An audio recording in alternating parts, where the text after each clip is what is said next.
I don't know who needs to hear this, but please take heed. Let them go. If someone came to mind, let them go. Degenerate people only lead to destruction. If a person does not spiritually elevate you, let them go. Mother, father, sister, brother, business partner, it doesn't matter. You may get lonely, but it's worth it. You may not have anybody to call on God.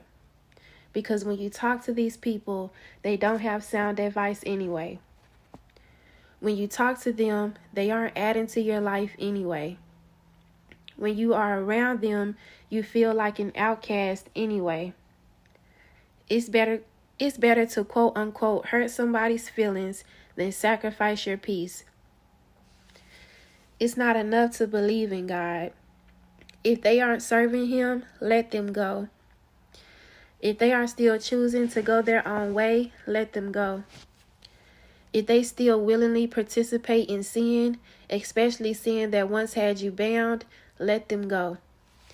It won't be long till you are back to your old ways. A reprobate mind is one of the enemy's most efficient tactics because through them he has immediate access to you. A direct point of contact. You think you're talking to a friend, yet unbeknownst to you, you are talking to the shell of a demon.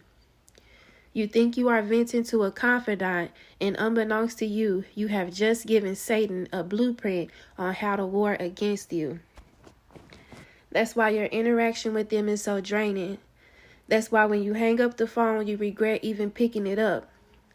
That's why when you welcome them back in your life, you immediately remember why you walked away in the first place. You are spiritually agitated for a reason. You've offered yourself as a host to a spiritual parasite. Ever wonder why these people can't seem to respect your personal time and boundaries? Why they expect you to be there for them for their every beck and call? Those unclean spirits need a place to rest. That's exactly why unequally yoked relationships and idle talk are so detrimental. They have the power to mentally, emotionally, physically, spiritually destroy you. Family being the worst ones. The closer to you Satan can get, he will. The deeper he can cut, he will. We're more hesitant to leave family behind than acquaintances. With family, you're more willing to overlook toxic behavior. But just because they're family doesn't mean the same enemy isn't at work. You have to be diligently mindful of who you give access to you. If nothing ever seems to go right in your life, ask yourself, who has access to you? If you can't seem to shake yourself out of a mental rut, ask yourself, who has access to you?